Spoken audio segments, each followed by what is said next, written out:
Hey Ghoul Gang, and welcome to the Hot Ghouls Club. If you love true crime and creepy cases, click follow so you never miss an episode. As always, I'm your host, Jamie. And I'm Tara. Hey! Oh my god, I thought you were harmonizing with me. I was like... No, I was me. What you say? She ain't no diva. Beyonce concert goer. Yeah, so I just went. That's amazing. I wish I could. You guys looked amazing. Thank you. I worked so hard on my hat. Your hat was sick. My hat was beautiful. Your outfit was amazing. Oh, thank you. Wait, did you make your hat to your outfit? I made my entire outfit. Are you serious? Literally sewed the jeans together. No, I'm just kidding. knew I it. didn't do that. I didn't sew the jeans together. I bought the jeans from Fashion Nova, and I did get them tailored to fit my human body more because obviously they only fit BBLs. Yeah. I bought that long sleeve button down shirt from Nordstrom Rack, but I glued the fringe onto the back, and I ironed the stars on the front, on the collar. Literally looks like that little detail, right? Wasn't it great? Amazing. It looks like a set. Like it looks like you bought the set. And then the jeans, I ironed the stars on. Love. On the pockets and on the front. And I bought obviously just those belts. Mm-hmm. And then I made the hat. I like that we were kind of like complimentary to each other. Like I didn't want to do like black and because I knew she was doing black and silver. Yeah. And obviously when there's something you can't wear, it's everything you find is amazing. Yeah. Like every time one of our friends have gotten married, I'm like, and I don't wear white dresses often. I'm like, this is the most beautiful white dress in the whole world. I want to wear it. An occasion to wear it to where you dress up nice. Forbids you. Forbids. I wish I got more into like dyeing stuff. Not that I'm doing that now, but you did a really great job for when you went to the run fair. I know that was like, I was actually very surprised by how even that was. Are you gonna reuse your costume for next year? Probably not. I don't rewear. Ooh, that's kind of exciting though. Yeah, no, I'm gonna put together Ralph's. The shirt I got him. I'm gonna use. Okay. Shrek. I think I'm gonna do Shrek and drag though. That's phenomenal. So like Trixie drag, but yes, Shrek. Yes. So like green skin, but like crazy. Yes. That's phenomenal. And you should have like a crazy blonde wig. Headband and everything.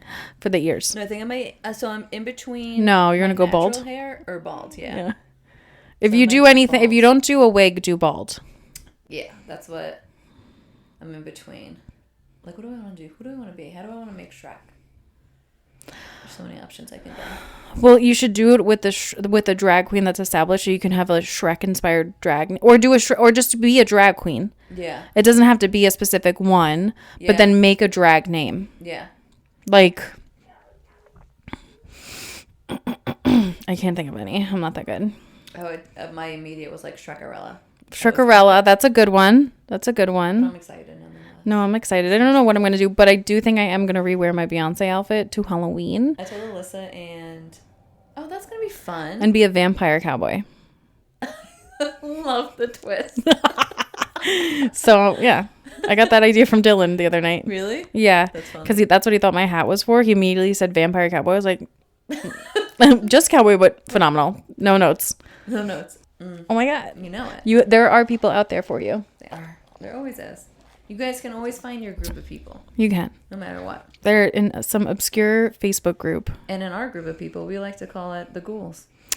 Yes, it is. The Hot Ghouls Club. Welcome back to the Hot Ghouls Club, you little ghoulies. Back. We have a pretty decent sized one, so that's why I was cutting the banter short because I don't know what I did. I went crazy. That's fine. I went absolutely crazy. And we're going to be diving into the Jeffrey MacDonald family massacre.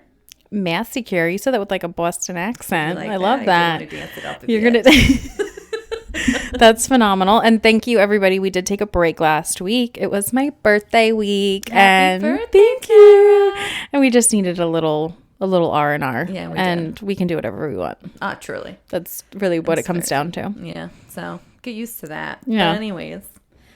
So this case was actually suggested. I got another list. I'm doing a lot of listener suggested cases. I love that. So this one's by JP, my uncle. Oh. And I was like, okay, JP, go off. Go off.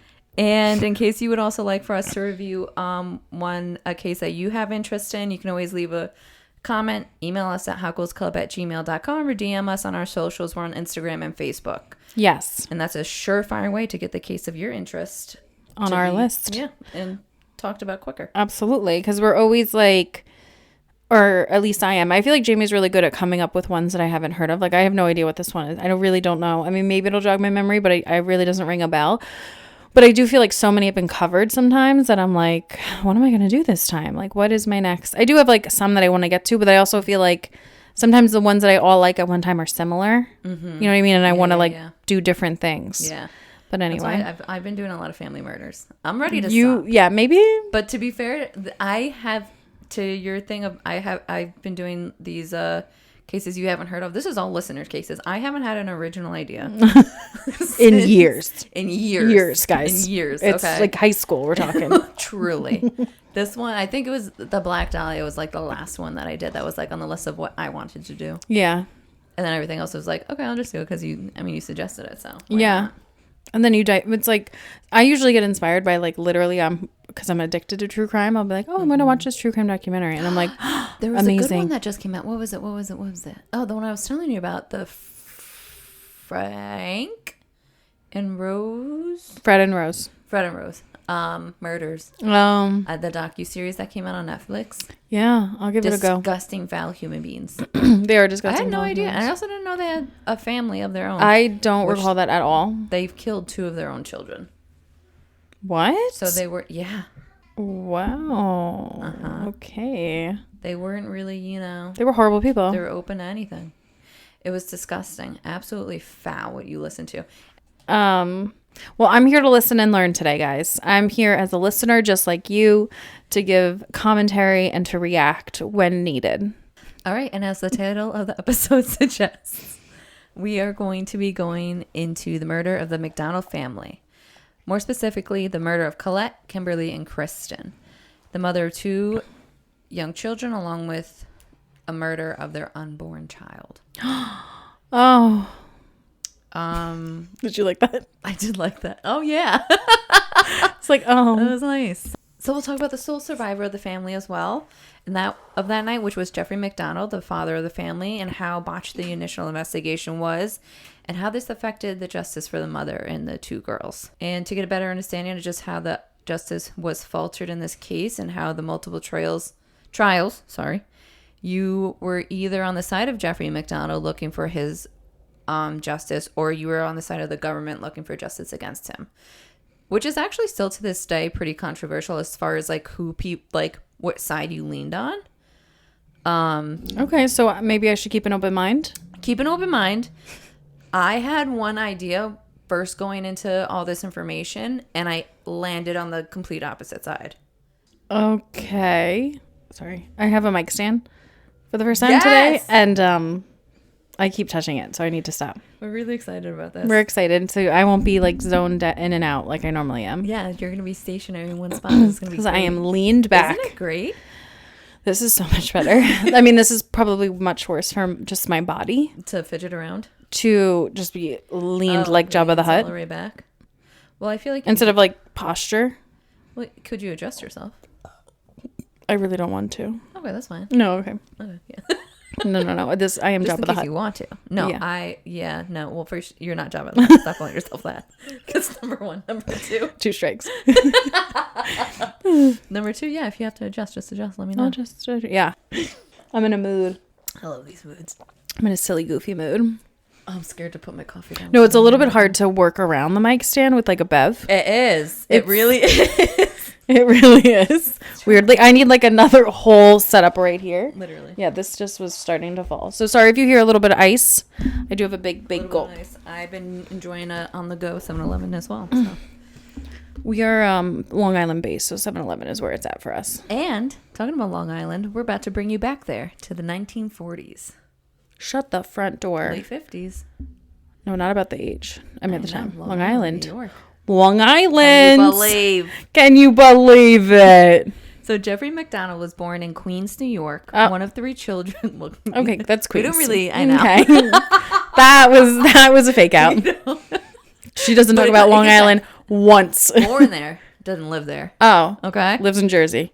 No, I'm just kidding. Oh, you don't like Jersey. Actually, he does move there first, then. So of course he does. Trash. Off. Anyway, go. Sorry. That's usually how it goes. Open mind, Tara. Open mind. So he was one of 3 children to Dorothy and Robert MacDonald.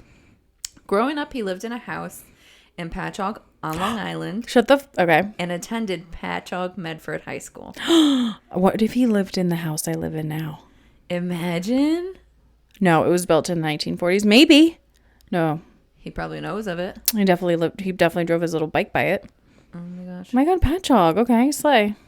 And his childhood was one that would be considered very normal, although his father was known to be strict with the children, is more in a he just demanded excellence kind of way. So there's no physical abuse of any kind, and really not that much verbal abuse of any kind. And to Jeffrey MacDonald, excellence was something that came very naturally to him. And being someone that was also good looking, he was pretty easily accepted and well liked in all aspects of life, especially growing up and into his adulthood. During this time in high school, he was president of the student council, voted most popular, and also voted most likely to succeed. Wow. A lot of accolades.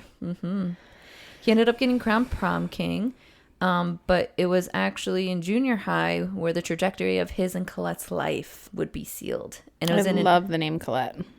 Beautiful name. Beautiful name. Beautiful name. No notes. In an interview, Jeffrey MacDonald recalls the moment that he saw Colette Stevenson, her maiden name, and it was in 8th grade, and she was walking down the hallway with one of her friends when he saw her and remembered immediately being taken by her. After that first sight of her, it was less than a month that they began talking to one another, and the following year, the two became involved. So 9th grade. So meaningless. So just like junior high. Yeah. Yeah, nothing too crazy. It's very meaningless. Yeah. They did, and Colette did end up breaking up with Jeffrey during the summer after 9th grade, in the late 50s. But after the two graduated in high school, they made their way back into each other's lives in college, with the two picking up on the romantic relationship of the 1963, but both in different colleges. Jeffrey MacDonald was in Princeton University, and Colette was in Skidmore College, so there was a 4-hour travel distance between the two. They relied on consistent letters and traveling to one another on the weekends, where Jeffrey MacDonald would be the one to more commonly hitchhike to Colette to be with her. My God. And he went to Princeton? Yeah. Wow. He was on a full scholarship ride there. For what, academics, I guess? Academics, Oh, yeah. wow. Wow. And even then, he actually didn't... His mother goes to say that he didn't apply himself in academics as much as he could have, because he also wanted to get all aspects of a high school career where it came to like sports and things like that too. So he didn't just limit himself to academics. Yeah. You said he was popular. Yeah. The nerds usually aren't. And by August of 63, a few months into them dating, Jeffrey and Colette find out that Colette was actually pregnant, and with this news, they decide to swiftly switch gears into a family life. Colette drops out of college before Kimberly's birth, and the two marry one another with the blessings of Colette's parents that following month in September, and by 1964, they had their first daughter, Kimberly. Okay. So quick. Quickish. I mean, they've known each other since they were in high school. They've known each other for a very long time. They got back together, obviously accidental pregnancy.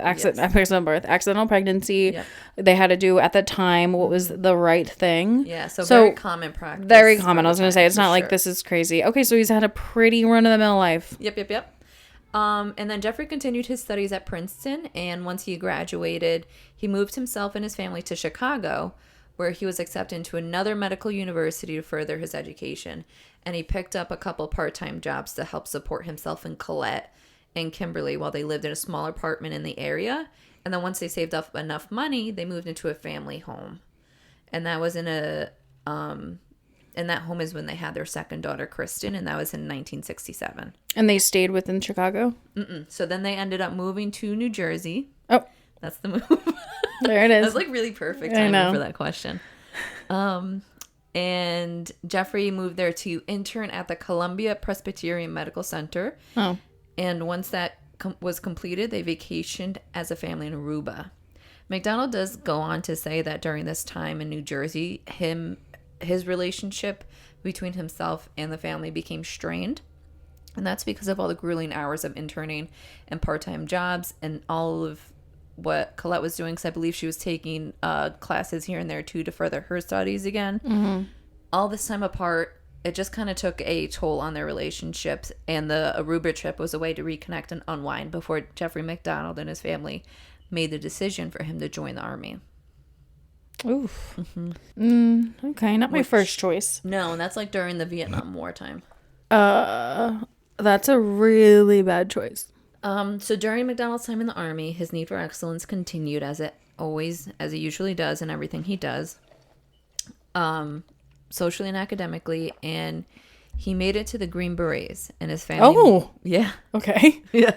okay. He went deep. He has a very nice life. Yeah, absolutely. Like beautiful, all-American as one. I feel like I'm gonna get really annoyed. Oh yeah. Fucking pissed already. This fucking bitch.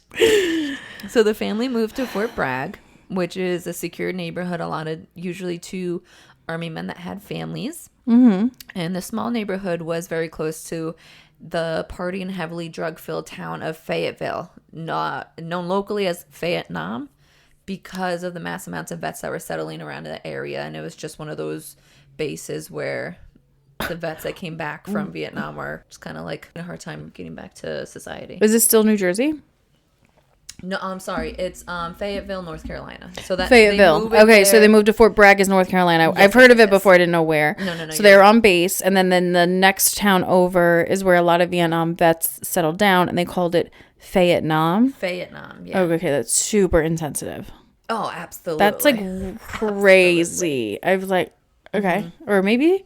No, I think it is. No, okay. It's absolutely insensitive because it has to go to a lot of the men that were there. They called it that because of the Army men were deeply disturbed, had a lot of PTSD. Of course. They've seen some real fucked up shit. Yeah. And they just are coming back to the States and just completely shell-shocked. A lot of them end up going to drugs as a way to kind of cope with what they went through. Of course. And obviously a lot of drugs brings in a lot of not great people too with that. So it was just not a great town. It was a great time, but it wasn't a great town. Oh.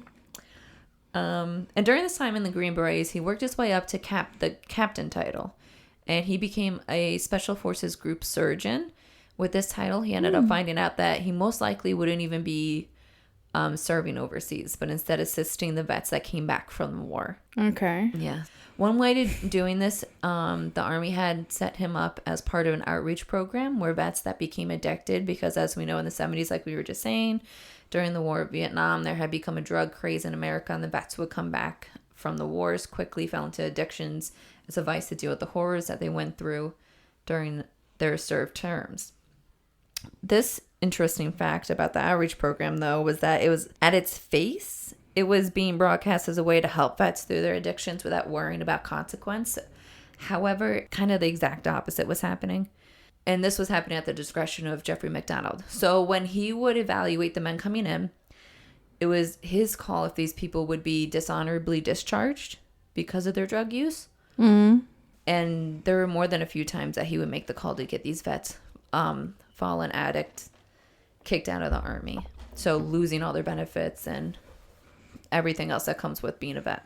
Mm-hmm. Mm-hmm. That's more the system than him. Exactly. Unfortunately, but he's also contributing to the bad system. Yeah. Because that should never happen. No. If you're going to have an outreach program where it says, come get your help from your drug addict life, just kidding, bye. Right, if you're an addict, you shouldn't just be losing your benefits. Yeah. You should be getting help. And especially if you're looking to get help. Because if you're a vet. Mm-hmm, and a lot of the vets actually got addicted because opium was crazy rampant over there. Mm-hmm, mm-hmm. And a lot of times they would just be smoking shit. They didn't even know that they were smoking I know. Hard drugs. It's horrible. So, and what you just said, his reasoning was for making those calls was that he was given orders that if the men seemed like they had chosen something like drugs over the betterment of the Army, they essentially sealed their fate that way. And unfortunately, that's how he viewed a lot of the vets that had taken the steps to try gaining sobriety and reaching out to him. Instead, he just said, tough luck. Oh, so he's an asshole. A little bit, yeah. And how dare somebody who didn't even have to serve pass judgment on those that did and how they have to cope with it? Absolutely. Okay. It was also in this time frame that Jeffrey and Colette and their children were living in Fort Bragg that the family settled down and became well known and well liked. So pretty much everywhere he went. Colette, while there, took her opportunity to again continue her own studies while which she, like I said, started doing in New Jersey. But she was taking classes in literature, hoping to one day become an English teacher. And in order to get all this work done, the MacDonalds had hired a babysitter who was one of the older neighboring kids. And outside of that, when Jeffrey didn't have work or army duties, he would also be watching the kids during Colette's schooling. So just like seemingly supporting her through better or herself. Just doing what a dad's supposed to do. Yeah, exactly. It's not watching your kids if it's your fucking kids. Like, you're not babysitting your kid, bro. Yeah. Yep. Anyway, sorry. Pop off, queen.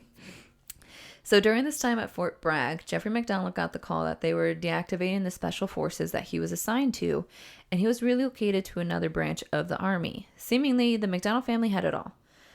And MacDonald making good money and future intentions of moving his family to Connecticut to further his studies at Yale University after his tour as a Green Beret came to completion. He had purchased a pony for his two girls to surprise them for Christmas by driving the girls out to the stable with his stepfather-in-law, and they got to meet their new pony there. They had to share a pony? Yeah, they had to share a pony. I can believe it with all the money he's making. Oh my God, what a cheap piece of shit. Yeah. Oh my God, okay. In Connecticut? Yeah, I think they named the ponies were in Connecticut. They were at a stable that was in North Carolina? Oh, okay. Or South Carolina. And it was another army buddy had these ponies that lived in the area on a farm. So he was able to buy it off of him. Wow. I think they named it Trooper. Yeah. Okay. Like, I get it. I mean, you can think a little outside of the box. I know, it's a little bit narcissist if you're asking me. Just name Trooper. it Jeffrey, why don't Why you? not name it fucking Sparkles like the girls wanted? Yeah, Sparkle. Name it Shimmer. Yeah. So the seemingly all-American family didn't know at this time was that just 2 months later, their pictured happily ever after life as they knew it would go down in America's history as one of the most hotly debated family massacre cases ever. Even after 50 years with a dismissed case, a reverse conviction, and a final conviction ending in three consecutive life sentences. The date that it all started was February 16th into the very early morning of the 17th of 1970. In the evening of the 16th, the family had dinner together, and then Colette left to go to one of her night classes for child psych. This left Jeffrey at home to watch his kids, and Jeffrey ends up putting Kristen, the youngest of the two, who was 2 years old at the time, to bed, allowing Kimberly, who was 6 years old, to stay up later. So during this time, Jeffrey puts on one of Kimberly's shows and ends up nodding off while watching it with her on the floor. About an hour later, Kimberly wakes her dad and asks to put on another show where she watches it until it ends, and then once it's over, she heads off to bed. And this is about 9 p.m. that night. So Colette gets home from her class about 40 minutes after. At this point, both kids are in bed. And Colette then joins Jeffrey in the living room where they unwind with a drink each. And they're watching talk shows until Colette tires enough, being that she's 5 months pregnant, and she sees herself to bed. Jeffrey says that he chose to stay up, potentially feeling a little bit more wired from the hour nap, and doesn't go to bed with Colette. He opted to finish watching the talk show, and that him and Colette started, and he also wanted to finish his book that he was reading. Once Jeffrey was done reading, he went into his and Colette's bedroom around 2 a.m., and that's when he finds his youngest daughter, Kristen. She's sleeping next to Colette, but when he goes to bring her into her own room, he then uncovers that she had wet his side of the bed, and after moving her, and giving her another bottle to get her back to sleep, he changed her and then decided to just crash out in the living room. At 3:40 a.m., a call was put into dispatchers at Fort Bragg by Jeffrey MacDonald requesting emergency services. It took 10 minutes for responders to get on scene and even less time for them to completely watch an active crime scene. When they arrived, they were met with a locked front door, and when they went around the back to check out the back door, they saw that it was left wide open. When entering the house, they made it first to the master bedroom, and that's where they saw the lifeless body of Colette, covered completely in blood. And Jeffrey cuddled up next to her, having injuries himself but still being alive. Jeffrey was able to tell the responding officers that there was 4 of them and to check his kids because he heard them crying. After the responding emergency personnel made it through the house, and having gotten Jeffrey MacDonald on the way to the hospital, they observed that Colette, Kimberly, and Kristen MacDonald were all dead on arrival, and each one had been so viciously attacked that injuries would go on to haunt some of the responding personnel to this day. Okay. I mean, we're at the very beginning. Yes. I'll need some more info. It's Very detailed, too. Yes. Very, very, it's interesting how he recalls his events. Yeah. But also his life leading up to is, like, very, like, nice. There's, you know? There's seemingly nothing wrong. Exactly. But I feel like that's typical. There might be... Anyway, okay, so what were you... Go on. I mean, yeah. Yeah. So, sorry. He said there were 4 of them? Yeah. 4, I'm assuming, attackers? Yes. So that's where the story goes first. Yes. He's saying that 4 people have attacked his family. Yes. Okay. All right. Mm-hmm. And he had injuries. He had injuries. I'm going to go over his injuries. Yeah, I need more details. And then, yeah. Okay, this is crazy. So Colette, so I'm going to go over the Colette and the kids' injuries first. Okay. So Colette had both of her arms broken. They were believed that she had gotten those injuries in self-defense. She had been stabbed with a knife 16 times to her neck and chest area. She was stabbed an additional 21 times with an ice pick and hit at least 6 times in her head with a club. The injuries that the MacDonald's girls had gotten were no less brutal than their mothers. Kimberly, who had been struck in the head with a club at least 6 times as well, with one of the blows to the side of her head being so forceful that it splintered her nose and cheek and having part of her cheekbone jutting out of her skin. Her skull was shattered from blows and she was also stabbed repeatedly by a knife to her throat at least 8 to 10 times. With the last of the murders, Kristen, as the youngest born MacDonald, she had a total of 33 stab wounds by knife. Wasn't she 2? Yeah. Kimberly was 6. Kristen 2. She had 12 stab wounds to her back, 4 to her chest, 1 to her throat, and then she was stabbed another 15 more times with an ice pick to her chest. During the uncovery and transfer of Jeffrey MacDonald to the hospital, he kept telling the personnel that there were 4 of them. There was a woman, that she was in a wide floppy hat with blonde stringy hair, and that the woman had repeated, "Acid is groovy, kill the pigs," while holding a candle. I know this case. Yes. Yes. Okay. Yeah. Oh, I don't remember. I remember the woman with the floppy hat. That's what got me too. That's literally what got me too. I was like, oh, like as you said, there was a woman. I'm like, a woman. I can't believe you're saying there's a woman. Okay, go off, Queen. Sorry, she said kill the pigs. What? Acid is groovy, kill the pigs. This is 1970? It was 1970. When were the Manson murders? It was not that long before, and that's actually brought up. The Manson murders happened before it, though? Yeah. Okay. And they had magazines covering the Manson murders, too, all, like, in the house. I think they had six magazines with, like, over... I can't remember the number. There was, like, an over X amount of similarities between if you read the magazines to what transpired in the house. Right. A lot of people were reading those magazines then, though. A lot of people were reading those magazines. Okay, so we said there was one woman. So, and then Floppy the other 3 bitch. men. Okay. Was one of them being a black male and that he was wearing an army jacket with a sergeant stripe on the sleeve, and the other 2 being white males, but they didn't really have any identifying features that he could supply the investigators. Okay. Mm-hmm. So very quickly, the investigation into what happened that night started, and the first place they needed to go was to Jeffrey MacDonald while the crime scene investigators handled what was happening at the MacDonald home.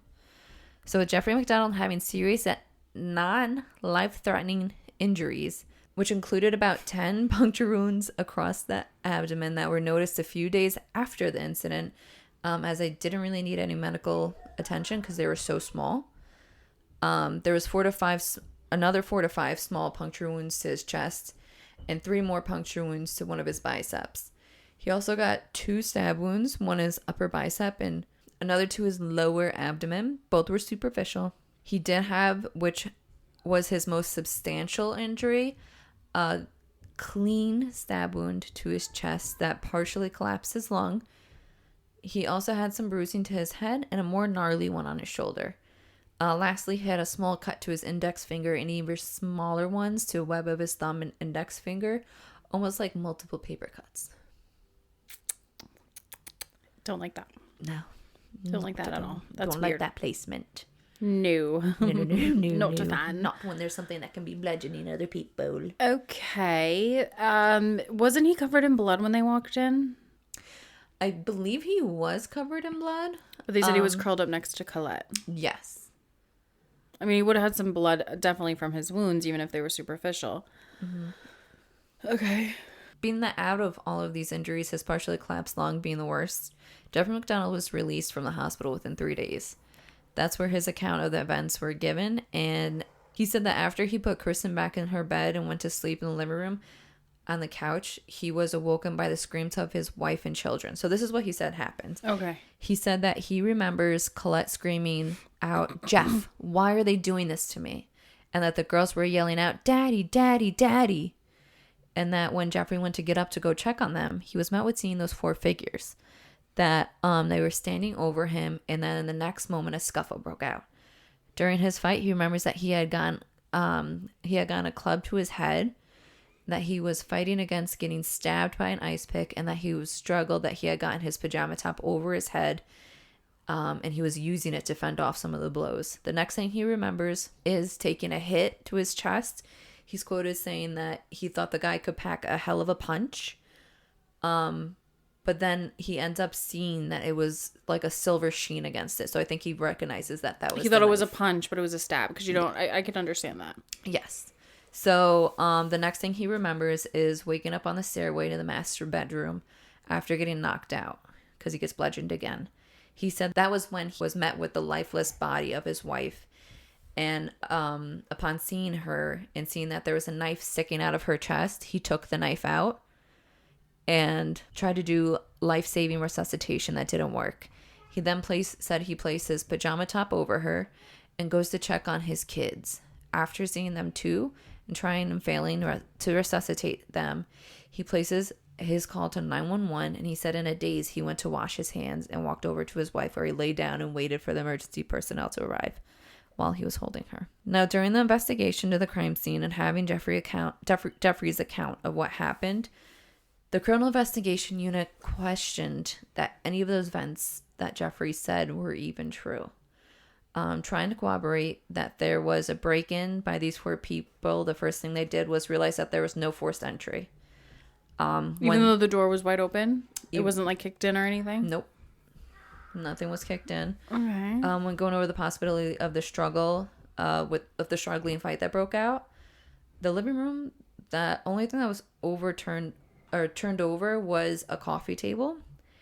And the coffee table was laying on its side, and it was laying on its side on top of a neatly stacked pile of magazines. This is something that becomes a big point of contention. It's not a real word. Yeah. Where they argue that they had tried to kick this table over in what would be like a hurried up scuffle where you're fighting people every single time, because of how top heavy it is. It doesn't land on its side. It just right over.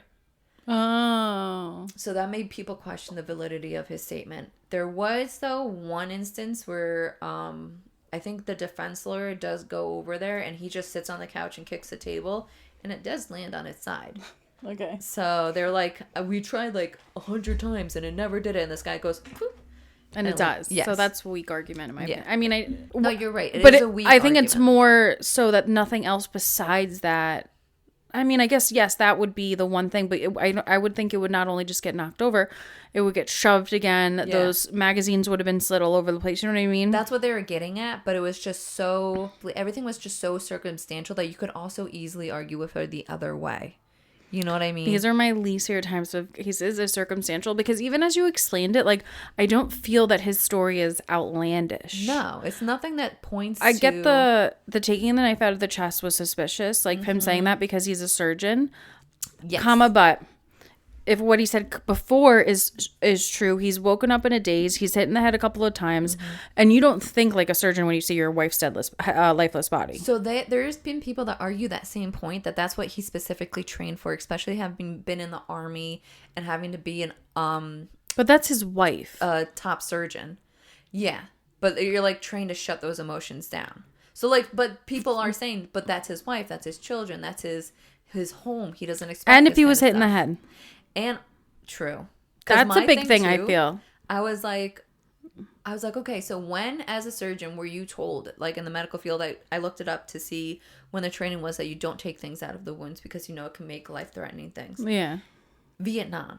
And Vietnam is when it actually specifically was implemented within the army. The army surgeons were specifically trained. And by this time, Vietnam's like ending. Right, so he did know it, but he never went overseas.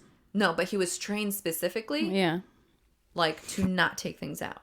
I know, but I still think the argument that it's your wife. As you should. Because at the same time, when you're, say if it's happening in the field, you've been awake for majority. I mean, more likely you're awake the whole time. You're running around, your adrenaline's running. Yeah.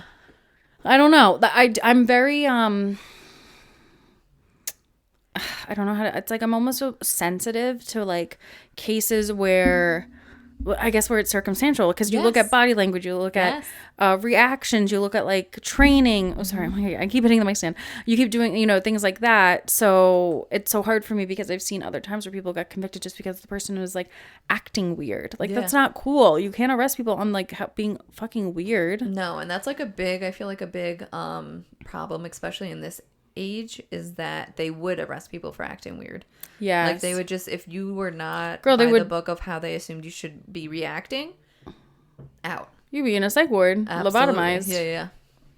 Bye, mama. So, there's also a few. So going back to like the coffee table, there was one flower pot that did get knocked over, but there was also a side table right next to the couch where they had attacked Jeffrey. And that had like a whole, like I looked at all the crime scene photos. It had a whole bunch of knickknacks on there, like piled more than my shit. What?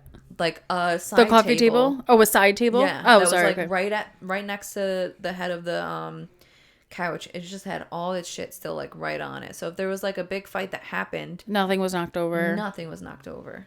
Was there any blood in the living room? No. There was specks at most. Okay, of his family, I'm thinking, because if that group of people brutally murdered her kids and the kids and the wife, they have to have blood on them. Mm-hmm. Clubbing, but also ice like picking. If he got stabbed while in the living room, there would be more blood. More blood, yeah. And there was a small speck on his glasses that was, I think it was enough to get typed. I can't remember if it was. I think it was typed. They all had different blood types, which was crazy. All four of them. Is that the McDonald's? Not no, they did. It's like very rare because he had B, she had A, one of the girls had O, and I forgot what the other girl had. They were definitely his kids. Yeah, I think so. Oh, okay. Because there wasn't any like rumors about her having an affair. However, confirmed that he had 2 affairs. Okay. Then comes the pajama shirt. So this is all pretty much just questioning his events, is what I'm Yes. So this is what the investigators are trying to compare if they can corroborate what happened at the crime scene. So then comes the pajama shirt that was used to ward off the perpetrators while in the living room. Yeah, which you can't use a shirt to do that, but okay. I was like using it as like nunchucks. Like I had it wrapped around my head. Okay. Matt Bourne. Yeah, I was like, excuse me? Yeah. I didn't know you were Tom fucking Cruise in Mission Impossible. Literally. So when they were examining the shirt, they were able to kind of actually realign it on how it was placed on top of Colette originally, how they found it. And in doing so, they were able to see that the puncture wound pattern of the shirt actually matches up pretty closely, if not exactly, to the ice pick stab wounds that Colette had gotten on her chest. Wait, say that again? So his shirt, I don't even think I mentioned this, but his shirt ended up getting, so during the kerfuffle, right, he's saying that he's using the shirt to ward off blows being ice pick stabs. Yeah. So he's saying that I'm blocking everything by using the shirt with all the ice pick stabs, and then I place it over Colette.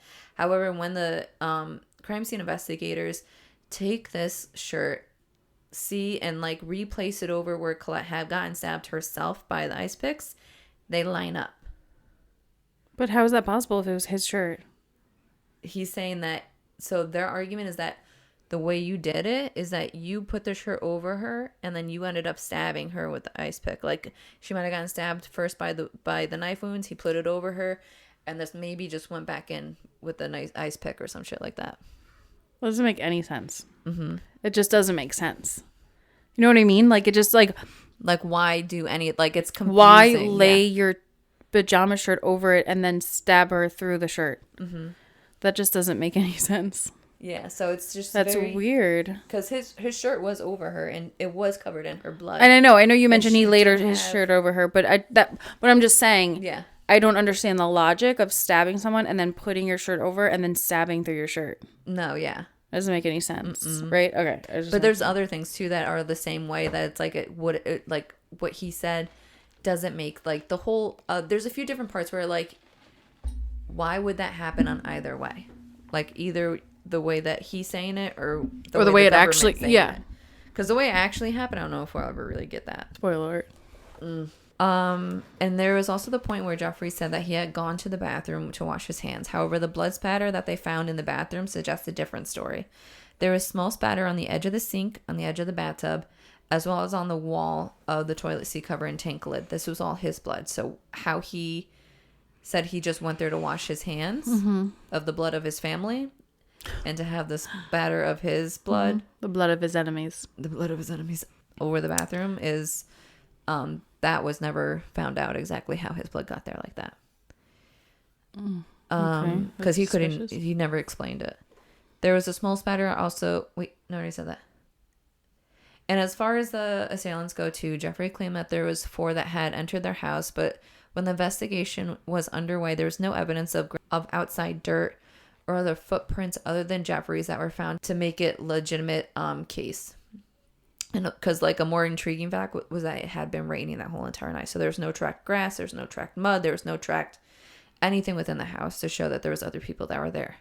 And especially because the front door too was locked. Like I said, it had been locked when the emergency personnel had gotten there, and there was no forced entry. So if the assailants came in and out of the back door, obviously you would have to track through grass. You would have some sort of like. It wasn't a clear path that they couldn't go on grass or anything. Exactly. Which would have been the front door, but that was locked and was not broken down or anything. So with Jeffrey's account of what happened that night and the crime scene not exactly agreeing with those said events, the government quickly starts to see Jeffrey as their main suspect. And what they do know is that the murder weapons were found in the backyard. All of them had been wiped clean of fingerprints. And that the club that was used to bludgeon his wife and children had his blue pajama thread stuck to it. With all the blood that was still all over the weapon. Okay. So to say that while the stabbings took place on her shirt, they somehow also got to... On his shirt, somehow got to... Also on the club. Yes. And none of these things originated from the house? Like, were they able to determine They that? were all originated from the house, yes. Oh, they all are from the house. Yeah. And they were wiped clean of fingerprints. Yeah. So, like, not even the family's fingerprints were on them? Mm-hmm. And thrown into the backyard. One thing I also completely forgot to mention was that they had in Colette's blood written it's either kill the pigs or pigs on the back of the headboard. But it was done so with a glove, so no fingers. Well, you probably wouldn't get a finger from that if they were not, if they were decent criminals, I guess. Or you could just do it with your knuckle. Another big question. So there's no physical evidence of anyone else in the home? No. They couldn't find, like, the wax strippings that he said that he claimed the woman was using a candle. There was, like, no wax strippings on the floor or anything like that. There was no footprints. Yeah. There was nothing. Nothing. Another big question at the crime scene had offered was the locations of the blood. One bloody spot that had stood out more than the others was Kimberly's blood spot. And that was found on the door frame to the master bedroom. So when collecting the samples of that door frame, not only did they find blood, but they also found brain serum from Kimberly as well. So her head was smashed into the... Oh, God. Her head was smashed, bludgeoned right there in the doorway, but somehow made it back. Somehow she makes it back to the bed with the covers put over her. And then that's where her stabbings continued. That's weird. Exactly. No, that's kind of weird. Exactly. So that goes back to what I was saying before. It's like if there was assailants, then why would they bludgeon her in the doorway, pick her back up, put her in her room, put the covers back over her, and then continue her assault there? And then same thing. I mean, the only thing that they could say was if he did it, maybe it was like a father being guilty, like lay you back to rest. That's exactly what I was thinking. Mm-hmm. Or at least that's just like your parent instinct to do. I don't know. Yeah. Who knows if he did do this, if he even planned to kill them. I don't think he did. I think I can go more into what I think about it once I'm done. I'm almost done, actually, surprising. But I could definitely go more into what I think about him and how, like, I started and where I ended. So with all these questions adding up more and more, and although Jeffrey really didn't stray from his account, he always stuck true. He never, like, that wasn't even a issue for him to stray from his original account of what happened. Okay. That's surprising. Yeah. The investigators just couldn't get the crime scene to corroborate what his account was. Oh, that's horrible. Yeah. So they thought that he ended up being the one that was actually involved in the murders, and by May 1st of 1970, the Army formally charges Jeffrey MacDonald with the murders of his family 3 months after their death. Oh, okay. So during this hearing, he ended up doing an Article 32 hearing, which is similar to a preliminary hearing that would be determining if the case against MacDonald would get pushed through to a tried court martial or tried at a court martial. Army stuff. I don't know how I feel. It's like I almost do and I don't like it about the Army charging and doing trials. Like separately. Yes, of their own people. Like, and that's how it's taken care of. Because like in this particular case, like I just feel like it's going to be biased either way, whether it's good or bad. I don't know how to describe it. Like he's either super guilty, but they're going to be lenient on him. That's actually the only thing I think is going to happen. I think that he's guilty, but they're not going to like put him in jail for life or anything like that, unless like they're trying to make an example out of him or something like that for like this one time. Yeah. The interesting about that is that it was the Army that immediately thought his guilt. So True. they were the ones that immediately fought for him to get tried and charged. And even his father-in-law, I do say this later, but his father-in-law was always on his side throughout this entire trial. See, that gets me. When the victims' families is on the side of the spouse who's being charged or accused, really always makes me question. Like it is very, very weird. Like Colette's mother and Colette's stepfather so many times like just preached his innocence and said there's no way that he did it. He's such a stand-up guy. I mean, they just in December, 2 months prior, were at a stable having Christmas dinner together and then going to see a pony. I mean, was anything uncovered that like he was having financial issues? He was never having financial issues, no. They did struggle in the beginning when he was going to like med school and stuff, yeah, but it was nothing. Like struggling but you said for a white man. He had 2 affairs? 70s. He did end up having 2 affairs that did end up coming out, but he swears up and down Colette never knew. That doesn't make me feel better, sir. No. No, that's like a huge motive for why you would kill your whole family. Exactly. Was he having an affair at the time of the murders?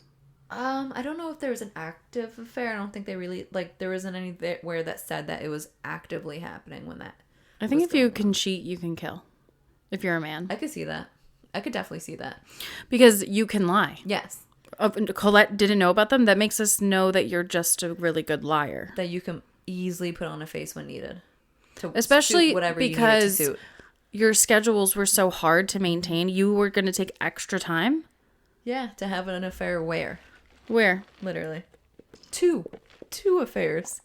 2. Just 1. Not even just 1. That's exhausting. So before I find out if he was... I know he was charged, but before I found out if he was convicted, what do you think?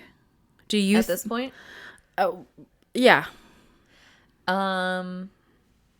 So what got me, I actually thought he was innocent. I was like, this is crazy. Well, not even just necessarily innocent. I was like, how is this man even behind bars? It's too circumstantial for you to feel confident. For me, exactly. I can see why he's behind bars. Yeah. He's the only other person in the fucking house. I think 23 wounds. It took me a while to figure out exactly what the extent of the wounds were, but I just knew he had 23 wounds. He had a collapsed lung. He had this seemingly perfect life. Like, there was nothing crazy, because I didn't do all the research at this point yet.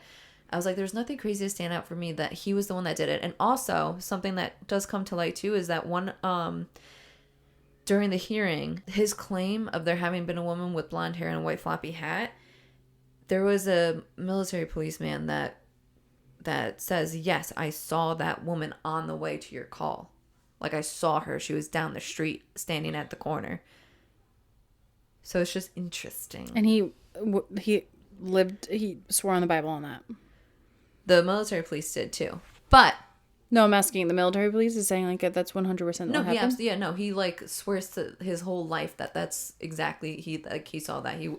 I don't think he was lying. Because there is actually a woman named Helena Stokler. She commonly wore a blonde wig and had a big brimmed floppy hat that she would always wear. And she was known to be around this town. She was a big drug addict. She lived, I think she lived within the Fayetteville, Fort Bragg area. So she was just sleuthing the streets constantly. But I think what could have happened, the bitch could have been fucking high walking down that street, not knowing what the fuck she's doing. And she was alone. She was alone when the military policeman saw her, which Jeffrey MacDonald could have peeped out of his fucking door to see if anybody heard the commotion after he murdered his family, saw her and said, what a weird looking lady. You're my target. Not even that. He obviously had seen her beforehand. Well, yeah, because it comes to light that she's actually a police informant for, like, other drug dealers and drug addicts and things like that. So I think their paths But he wouldn't have known that. I do believe their paths crossed prior. So maybe he could have. He definitely. Yeah, exactly. And then. Or even out that night, just that day, yeah, or whatever. At any point, truly, yeah. At any point to that, yeah. And Manson just happened. It's like a perfect excuse. Mm-hmm. At least, like, to, get people freaked out enough to make them think that it's not you.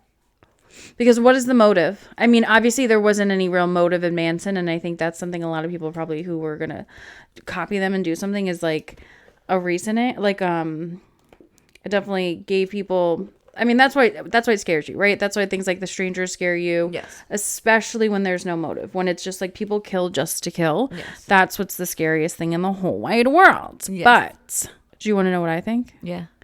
I think he did it. You do think he did it? I think he did it. I think that he was a man... Point against him. He was a man. He was a man that had everything that he ever could have wanted growing up. It just wasn't enough. He even got the woman that he thought was the woman of his dreams, had kids with her. He went to Princeton. He went to Yale. He moved quickly up to the Green Berets. He never even had to go to war. He lived a very nice life. I think that maybe, I don't know, like maybe I would probably speculate that like Colette also wanting to be independent in a way, like not that he didn't want her to be independent, he probably just wanted a wife that would allow him to do whatever he wanted. He didn't have to worry about watching the kids or doing that. Not that I think, you don't love your family or all of that, but I just think it's very suspicious. I think his events leading up to it are almost too precise. Like, oh, I put her to bed, I watched TV with her, I fell asleep, she woke me up, I put her to bed, so-and-so came home, we each had one drink each, pregnant.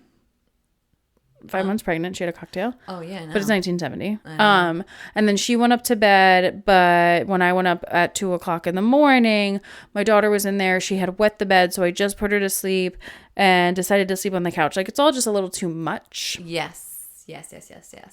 I would have believed if he even just said all that stuff, but at the end was like, and then I fell asleep on the couch. Like, didn't go up and check. Like, I just fell asleep on the couch. That would have been more believable. But at the same time, sometimes it's so hard because sometimes the details are like make you more believable and sometimes make you less believable. But the fact that he's never strayed from his story is comforting. In the sense it feels like he didn't.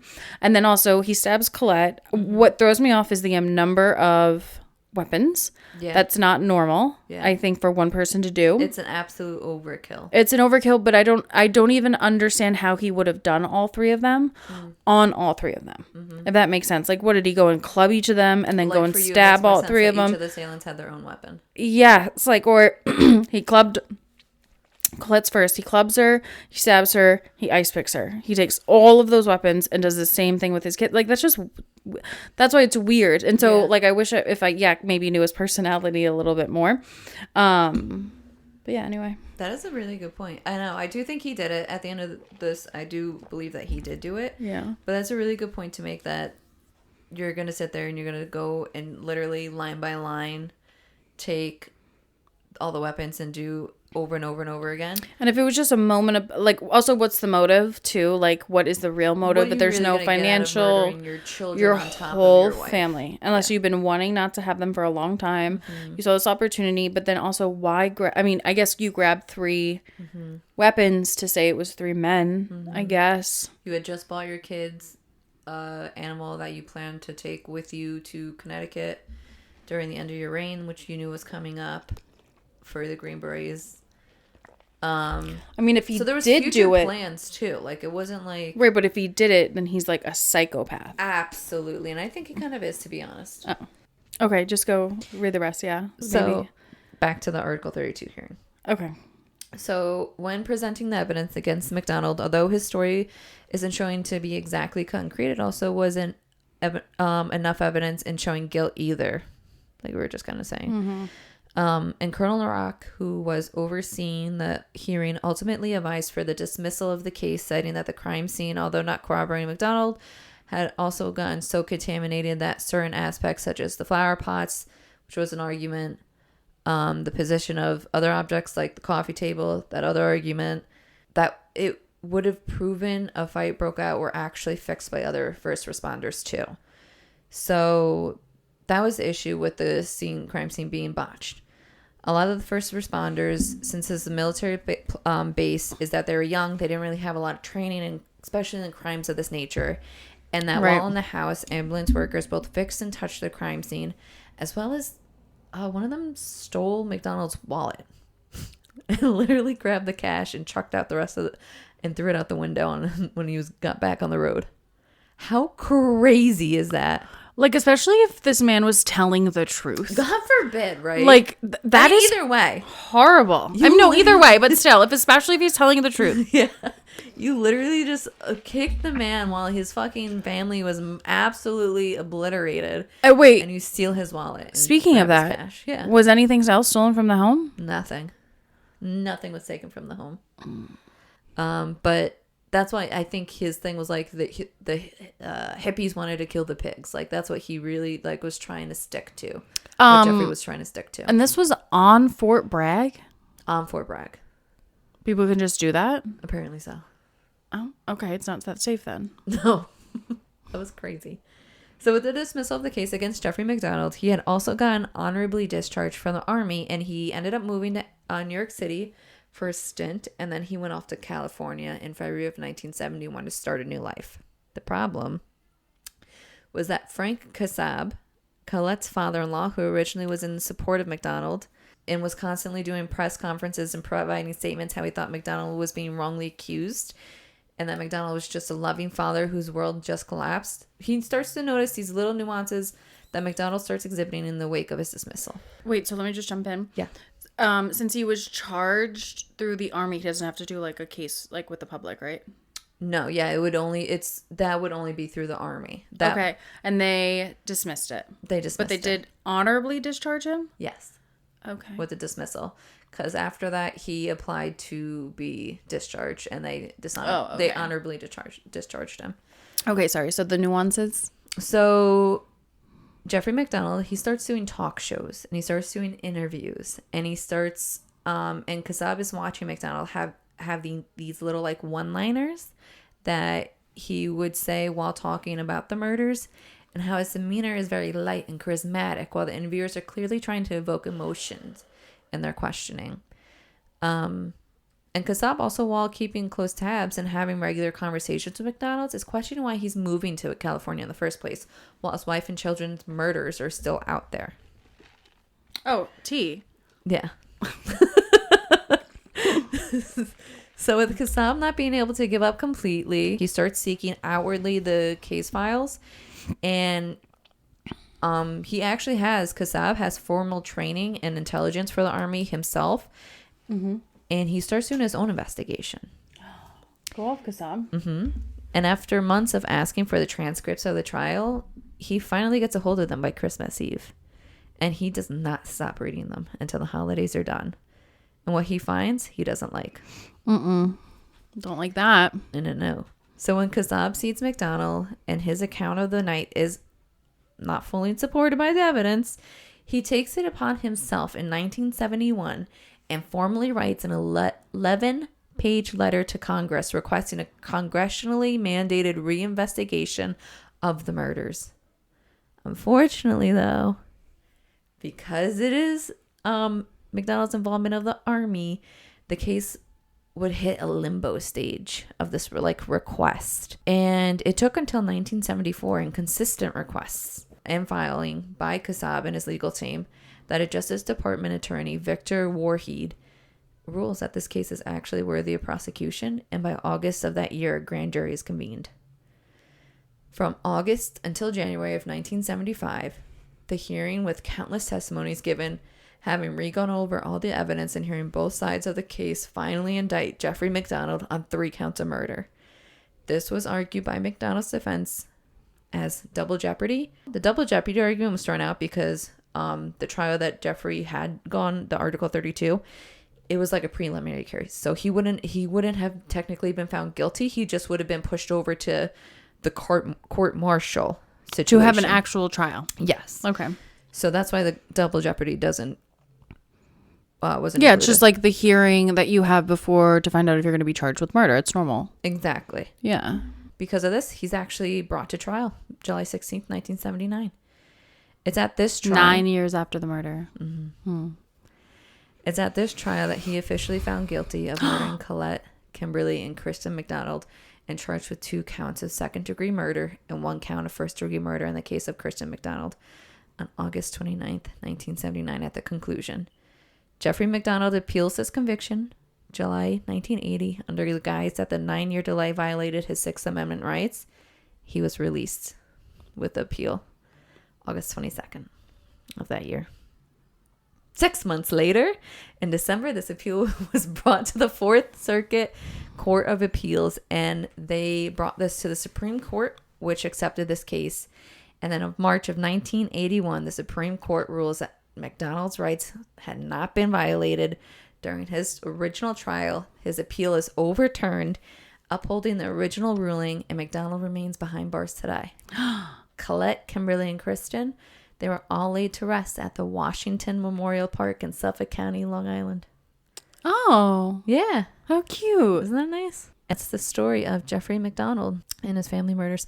So I went into this thinking that he absolutely, it just wasn't enough for me. I wasn't, like you said, comfortable with him being behind bars based upon the evidence. I think it could, how it did with many Americans in that time, it could have gone either way. If you truly saw him for what he outwardly gave people, this presence of this very easily likable all-American man, you could see how his side of the counts kind of makes sense, the stabbings of the pajama shirt. Okay, if he did use that to shield it, could that have happened? Mm-hmm. They did do, during the trial, they did a mock run-up of this, and the stabs that were taken to the pajama shirt were just complete tears. It was not puncture wounds. But yeah, it's very OJ, very very back and forth-esque. I'm sure there's a lot more details that could really be looked in today. There's so much to this case. Colette's arms being broken. Mm-hmm. Were there any defensive wounds on him to prove that, you know what I mean? How did the blow to the head happen? So how did the big bruise on his shoulder? The argument for the blow of the head was for that the government's, which I didn't write, but the government's idea of what happened was that Colette had gotten home. They both exhausted. They both had an argument. They went to bed. That something transpired between the two. Colette was pissed off, chucked her hairbrush at MacDonald, which hit him in the head, causing that contusion. MacDonald getting absolutely triggered. Just went psycho. Feeling masculine. Yep. Went psycho. Overkill. And I think that during the altercation that probably Kimberly, awakening to the noises of what was going on, goes to go check on mom and dad to see what's happening, and she gets hit in the head by accident, just from a backlash blow, and that's where the brain serum and her blood end up on the door frame. And that him just being in this frenzy just ends up completely going all out, because already his wife's fatally wounded, daughter fatally wounded. Now he has one daughter left. Maybe he's thinking, let me just finish it all, make it tidy. And then that's where him killing Kristen gets the first-degree murder charge. Because they say that he went back with her and had actual intent. Oh, he's saying Colette was a crime of passion. Yep. Kimberly was almost like an accidental then cover-up. And then Kristen was like, you just had to kill her. Yeah. Because why would they have left a baby alive? Yeah. I mean, like, I do think he's guilty, but if he is guilty, it's such a quickly, like, methodically thought out crime. Mm-hmm. Unless he had been planning to kill Colette the whole time, but not the kids. But like, that's like interesting because she was pregnant with their first son, which is like, that's crazy, right? And like, did they know they were having like, a son? Yeah. That's like the whole shtick with, especially in them. Did they? I don't know if they knew if they were having a son. I know that because in the 70s, when would you know? They I have no idea. I don't think you do. Oh shit, maybe not until they're born, because they don't have like. So that's not. Yeah, my mom didn't have the sonograms back in the day. She had no idea. Yeah, my parents. I don't know if they had sonograms, but they said they didn't know if I was going to be a boy or a girl. Yeah, yeah. So I do. Yeah, I think that he did it. I think that the little paper cuts that were in the web of his thumb, I think that could have been like either from the stabbing with an ice pick or the stabbing with the bludgeoning. Maybe like the splinters could have gotten him right in there. Also that there was a medical cabinet that he had, a substantial sized medical cabinet of like top grade medical, like just stuff in there, like like first aid, mm-hmm. Yeah, but like good stuff. And they found his blood on it, and they think that that he had used the equipment in there to do these superficial cuts that he had all over his body, and that there was also the glove that was used to write pigs in Colette's blood on the wall was the same type of glove that he had in the medical cabinet. Where's the glove? It was like ripped up into little pieces. They found like a fragment of it. Mm-hmm. And then that there was also his blue pajama fibers were found underneath, I think, Kristen's fingernails. And that there was something else. Like the kids had stuff under their fingernails. Oh, he did it. And then another thing. Oh, that's what I was going to say. That they could have corroborated his story because they said that Kristen had wet his side of the bed. Yes. Was there pee there? That's what I was wondering. I forgot to ask you that. Yes. But they didn't check. Not that it was seen or said or anything. No, I bet by the time also his story would have come to light, it could have been dry. There's blood everywhere. Mm-hmm. It's not like it is today where they could probably differentiate between bodily fluids and stuff. So yeah. And they had this crime scene, like the house was closed off for a few years, I think till like 80, like either 1980 or in the 80s. And then they finally took all the shit that was inside of there and burned it. Oh. Yeah, completely got rid of it. Okay. Yeah. I know, it's an interesting reaction. Yeah.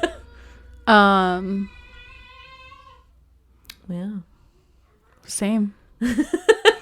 Okay, well, you did a great job. Thank you. I mean, it's still very confusing. I know, it's a hard one. Well, what I hate, like, just to admit it. You know what I mean? Yes. Like, I just want to believe you if you didn't do it, and I want to know if you did it. And I want you to be honest, and that's really just all I want. I know. Until this day, he still swears by his innocence. I don't think he's innocent. Mm-mm. Thank you for telling all of us about the Jeffrey MacDonald family massacre. I'm excited for the next one to not be a massacred family. Yeah, I'm not going to do a whole family being massacred, but, you know, maybe I'll do something a little funner. Yes. Oh, my Lord. All right. Well, with that, we'll catch you in the shadows and stay ghouly.